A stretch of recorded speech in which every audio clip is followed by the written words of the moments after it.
As we continue exploring the frontiers of immersive technology, our next session focuses on the convergence of XR, generative AI, and robotics, a synergy that is shaping the next era of intelligent experiences. It is my privilege to invite Dr. Alpana Dubey, Innovation Research Principal Director at Accenture, to present immersive intelligence when XR, Gen AI, and robotics converge. Dr. Dubey brings extensive expertise in agentic systems, robotics, AI for product design, software engineering, crowdsourcing, and human computer interaction. May I now request Dr. Alpana Dubey to take the stage for this session? Thank you, everyone, and thank you for joining this session. And thank you, Professor Manivanan, for inviting on this XR symposium. I am more than excited to talk about this topic, which is really getting a lot of attention these days. This is about how generative AI is shaping XR as well as robotics. And what I see here is that these technologies are somehow going to converge together. And this is what we are going to see in a few minutes. So before actually I start, I just want to, I think there is some issue with this playing this video. Still, I guess. Okay, I will probably leave this. So what this particular video is actually, this is a scene from a movie called Ex Machina, which has come in around 2014. And if any one of you have seen this movie was about a robot, and then there is a person who has to test that robot for the Turing completeness. Basically, Turing test he has to perform on that robot, that if the robot can really be distinguished from human or not. And the way the robot speaks to that person and understands it is so real, as well as she was able to understand that the person is lying or he is getting nervous, all those kind of things. And that was the time when actually there was no foundation models, there was no transformer models, and of course it was really, we all got wowed off that can this really happen, that a robot can talk so flawlessly that we can't even distinguish. And just, I would say that 10 years forward, what we see is exactly the same phenomena, that the robots, not robots, foundation models spit out the response which makes sense. Sometimes it is also wrong and incorrect, but it really makes sense, and it looks very, very realistic. So this is what, yes, one second, there is some issue with this. So what we are actually seeing right now, we all are living in the moment of disruption at a compressed scale. And I would just want to flash this slide, which I use I have used it in lots of talks. And what happens that every time I see this slide, I have to make some changes. This is happening so fast. So for example, my earlier version of the slide has only till wave 4. But then I thought that, hey, there has been so much of changes from my 3-month-old talk to now. I should introduce a new bubble called wave 5. So till 4-5 months, it was all agents, agentic AI. Now we see a lot of focus on physical AI, or the intelligence moving to the next level, in which we are able to operate in physical world, perform certain actions, and etc. So this is the latest one, 5th one. And if I just zoom in the wave 4 and wave 5 together, this is what it is actually has been so far. And it is actually not a comprehensive list, to be honest. It is really a very small list. If you see on just Hugging Face, there are about so many models every day getting uploaded on the Hugging Face that we cannot really count. So this is how the things are happening. This is just one glimpse of different kinds of L star M's, which we see. When I say star, it means anything: large language model, large word model, large action model, etc., which are used in different types of scenarios. And yeah, I mean, the number of models are really increasing at unprecedented rate. Models which were performing well at 50 million parameters or 50 billion parameters are now being shrunk to 7 billion parameters, and we heard a lot of examples of small language models also in the morning. So seeing all this trend in the foundation model and generative AI, what I have done is that I will try to talk about these three areas. Firstly, making immersive experience multisensorial. Then, sorry for the typo. First is making, the second is about how we can move the XR, and third one is about the physical intelligence. So the first part is how generative AI is shaping immersive XR software development.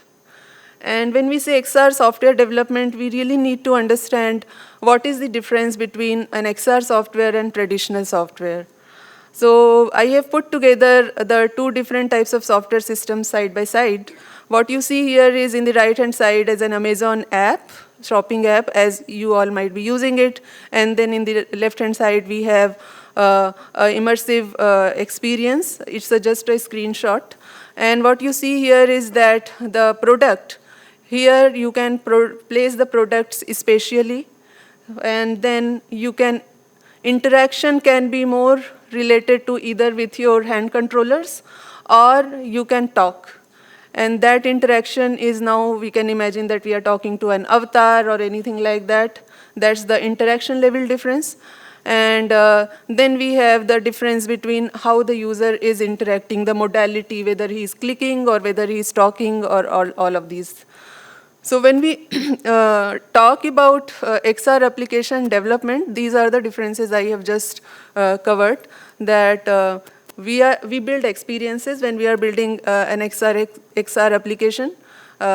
But conventional app development is about feature first. We think about features, then we think about what services should be developed. Experience comes later, actually. That is how generally happens. But here we think about the stories, how the user will land into the environment, how he is going to see or move his head here and there and then try to see different elements and going to interact, what will be his, where he will focus more actually in this 360-degree view rather than on just a 2D view. All those kind of things we'll have to think about. So the story-first approach is there in the case of XR development, but it is not the case in the traditional application development. So yeah, so one important point is that because of that, the design is frequently changed when we are developing XR, because once we have developed something and we have given user to test it, then user will say, no, hey, probably this thing has to be here or this thing has to be there.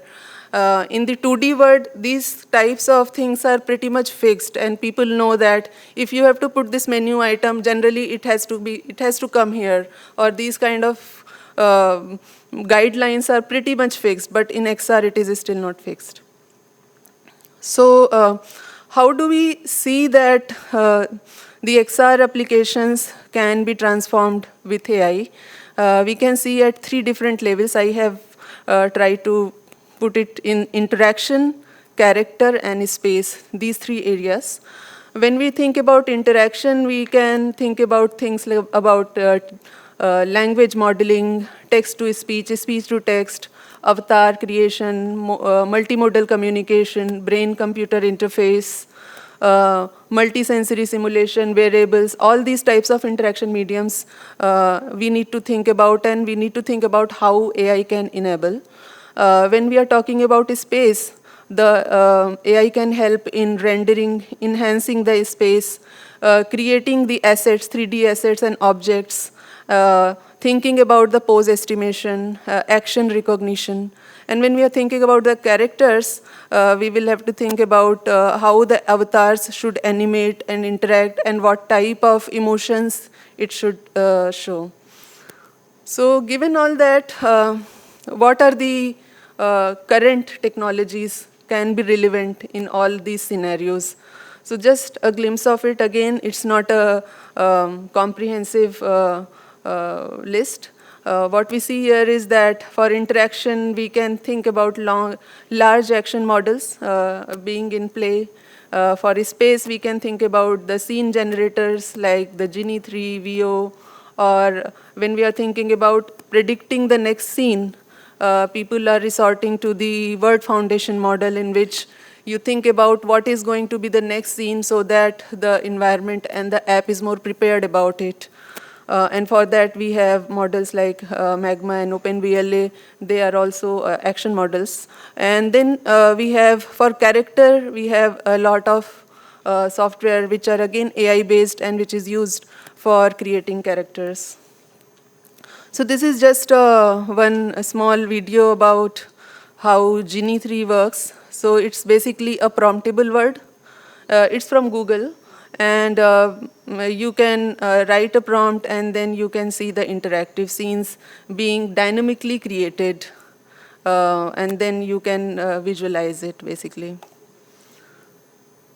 So here, for example, interesting part here is that if you see in this particular frame, the word is once altered, it is altered for the entire session. So the next time again when you start the session, this thing would remain, basically. So this is what they have very nicely shown, that when you are making a change in the word remains, basically. It is pretty similar to how the memory is being maintained in the agents, basically, something like that.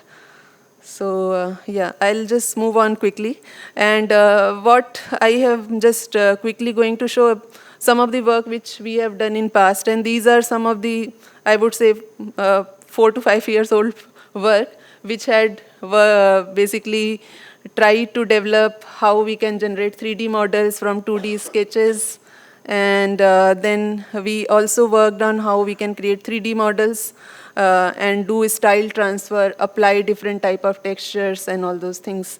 And some of these, actually, now we can see some of the examples of such applications are already available, which people are using to create 3D assets for XR.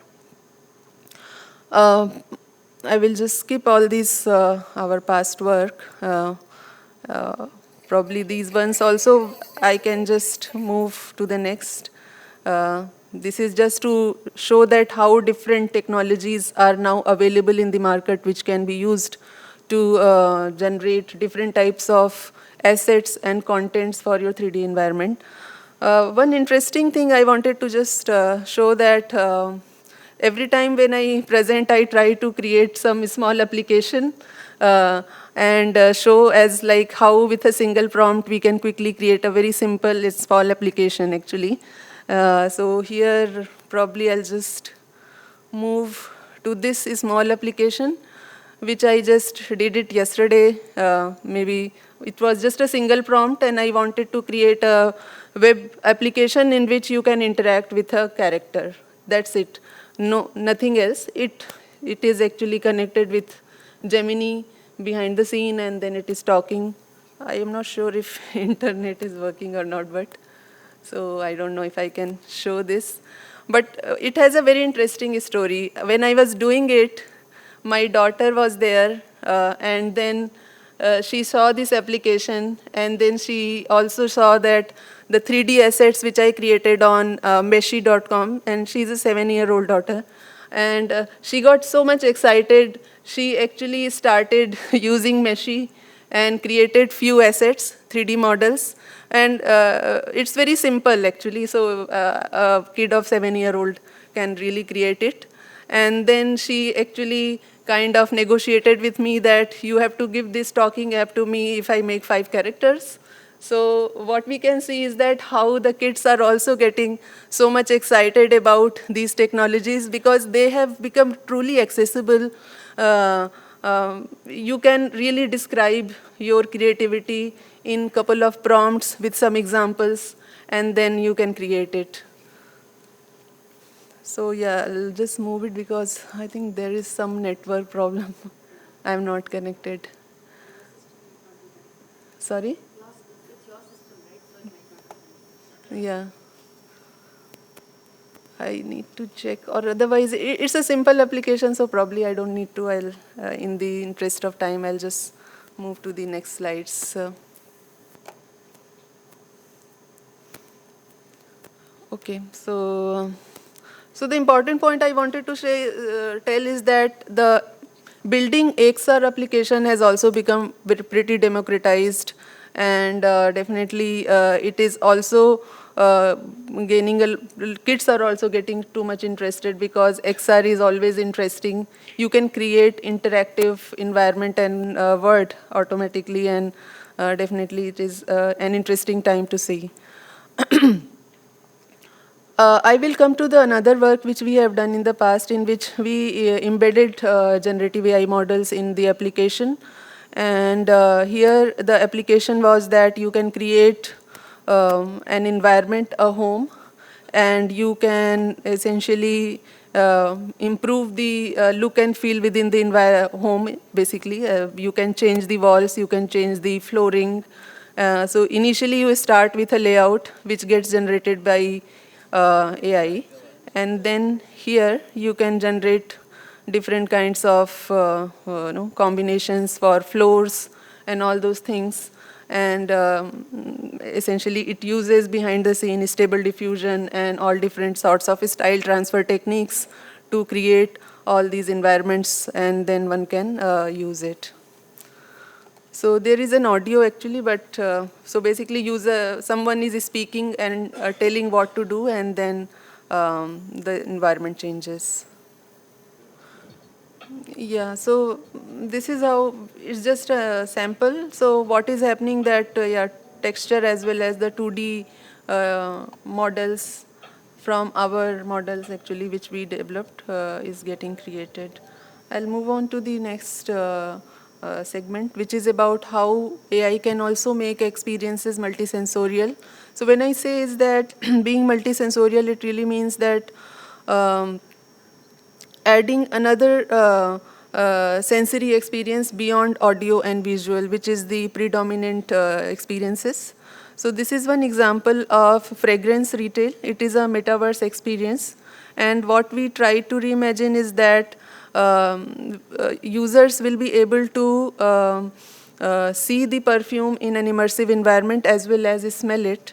And there are conversational avatar in the environment, which are again, they can answer questions. Hi, Jojo. Basically about the different types of perfume. How can I help you today?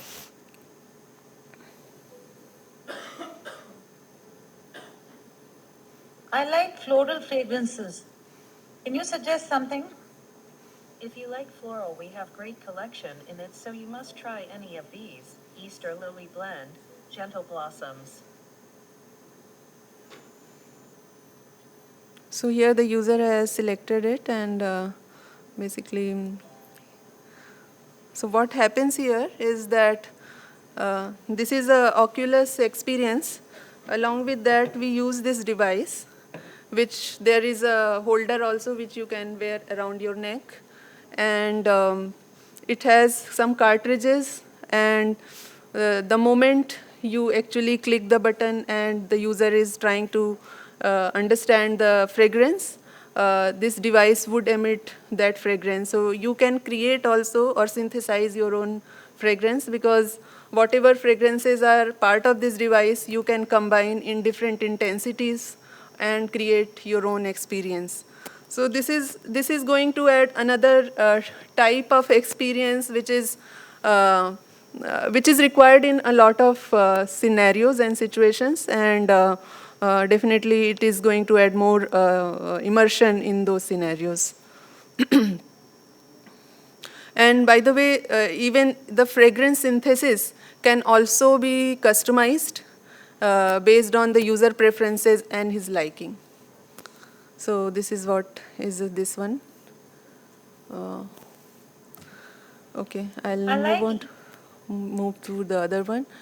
The third video which I'm going to show is how we can add the touch experience in the metaverse experience. And this is about how we can train the healthcare professionals on basically the procedures like IV cannulation. So IV cannulation is one interesting problem because what happens that for different patients and different age groups, their skin is very different. For a kid, the response when you are injecting, the response of the skin will be very different, and when you use the injection for a grown-up versus an old person, this response is very, very, yeah, okay. Yeah, I'm running out of time, so I'll just probably not go too much. Yeah, I'll move on to this. Maybe I'll just show the main part of this. 1 minute. Let me get you started. Don't worry. It will So here, this device you can see, while someone is wearing or seeing on the 2D screen that, it can also understand the response of applying something on an old person. So this helps in training a healthcare professional on different types of age groups. I am running out of time, so I am not going to talk too much about robotics. There were lots of things to discuss. I will just pause it on this. And there is lots of synergy between XR and robotics because XR can help in generating lot of synthetic data for robotics. Secondly, a person can actually get trained working with robot in XR. One can teleoperate robot while being in XR. So those are the scenarios in which there is a real convergence of XR and robotics is needed. Apart from that, in the right-hand side, you can see all different foundation models which are coming up for robots. So I'll just pause it because there is a lot more content, and thank you very much. We thank Dr. Alpana Dubey for an enlightening and forward-looking session.